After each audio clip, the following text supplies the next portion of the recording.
और उस वक्त ये कह रहे थे कि हम मुज़ाकरात करना चाहते हैं। मेरे साथ इनकी पहले बात हो रही थी, वो ऑडियो बार बार कट रही थी, बात हो नहीं पा रही थी, तो मैंने इन्हें कहा कि आप मुझे ऑडियो मैसेज भेज दें क्योंकि आपके पास सिग्नल नहीं है। तो फिर इन्होंने मुझे ये 2-3 ऑडियो मैसेजेस भेजे, वो मेरे पास महफूज है। अभी और चीज़ें भी हैं, वक्त आएगा मैं आपको बताऊंगा। मैंने आपसे कहा था ना कि मैं आपको तब बताऊंगा जब हुकूमत कोई दावा करेगी। तो मोहसिन नकवी साहब ने दावा किया कि जनाब हमारे तो आखिरी वक्त तक मुज़ाकरात चल रहे थे और हमने बड़ी कोशिश की 2-3 दिन मुज़ाकरात करने की, लेकिन मुज़ाकरात नहीं किए गए। ने जो मनाजिर देखे सोशल मीडिया पे या जहाँ से भी मनाजिर आ रहे थे, उनमें कहीं पे भी हुकूमत खुद भी नहीं दिखा पाई कि कीलों वाले डंडे, या खुद भी नहीं दिखा पाई मौजूदा मनाजिर में कि तहरीके लब्बैक के लोग गोलियां चला रहे हैं। हालांकि बहुत सारे ऐसे मनाजिर मौजूद हैं जहाँ पे पुलिस या रेंजर्स वो गोलियां चला रहे हैं, तोड़ फोड़ कर रहे हैं। तो ये जो मेरे पास सबूत मौजूद है, ये जनाब अल्लामा फारूकुल हसन साहब हैं, तहरीके लब्बैक पाकिस्तान के शूरा के हेड हैं। तो ये जो अल्लामा फारूकुल हसन साहब हैं, इन्होंने मुझे एक पैगाम भेजा, एक ऑडियो, क्योंकि उस वक्त तहरीके लब्बैक के ऊपर क्रैकडाउन का आगाज़ हो चुका था जब इन्होंने मुझे ये ऑडियो मैसेज भेजा था। और इसके बाद जो रात आई और जो दिन का टाइम हुआ तो बहुत तबाही फैली उसके बाद। लेकिन ये उन्होंने मुझे उस वक्त मैसेज भेजा जब घेरा पड़ गया था और गोली चलना शुरू हो गई थी और अटैक शुरू हो गया था। उस वक्त इन्होंने मुझे ये पैगाम भेजा। इसकी बैकग्राउंड में आप स्टेज के ऊपर से आवाज़ें सुन सकते हैं। तो ये कह रहे थे सिग्नल बहुत कम आ रहे हैं। मैंने कहा जी आप मुझे फिर ऑडियो मैसेज कर दें। तो इन्होंने ऑडियो पैगाम के जरिए से मुझे बताया कि उस वक्त वहां क्या चल रहा था और मुज़ाकरात के बारे में जो मोहसिन नकवी साहब का दावा है उस बारे में ये उस वक्त क्या कह रहे थे जिस वक्त वो धरना अपने आखिरी मराहिल में था और जब वो मुरीदके में रुका हुआ था, जिस जगह पे बाद में कत्लेआम हुआ, जहां पे वो पूरा सानिया हुआ। अब ये पैगाम सुनवाने का वक्त आ गया। इसका एक हिस्सा मैं आपको सुनाता हूं, अभी कुछ चीज़ें और है मेरे पास, वो मैं आपको बाद में बताऊंगा।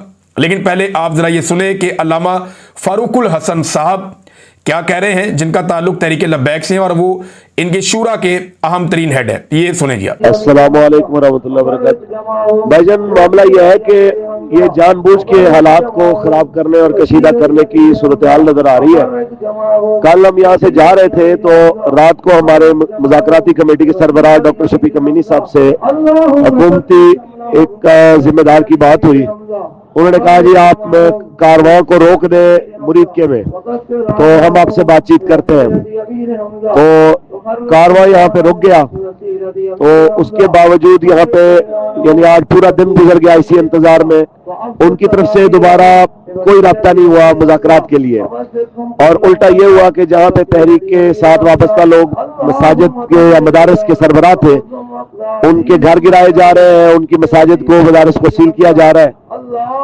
और यहाँ पे भी फोर्सेस जमा की जा रही है, रेंजर की एक बड़ी तादाद और पुलिस की जो है वो इसके कुर्ब जवान में।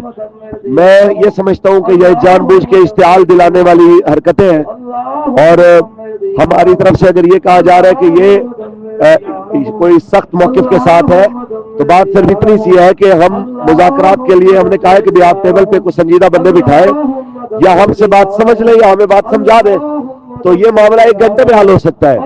तो इसकी बजाय कि कोई संजीदा कमेटी देने की बजाय या कोई भी नाम देने की बजाय फोर्सेस को लगा देना और मुहासरा करना और अफरा तफरी फैलाना, और जिन इलाकों में गिरफ्तारियां पहले नहीं थी अब पूरे पाकिस्तान में वहां पे भी क्रैकडाउन शुरू हो जाना, ये सिर्फ अफरा तफरी फैलाने, फस्तायत और जुल्म के और कुछ भी नहीं है।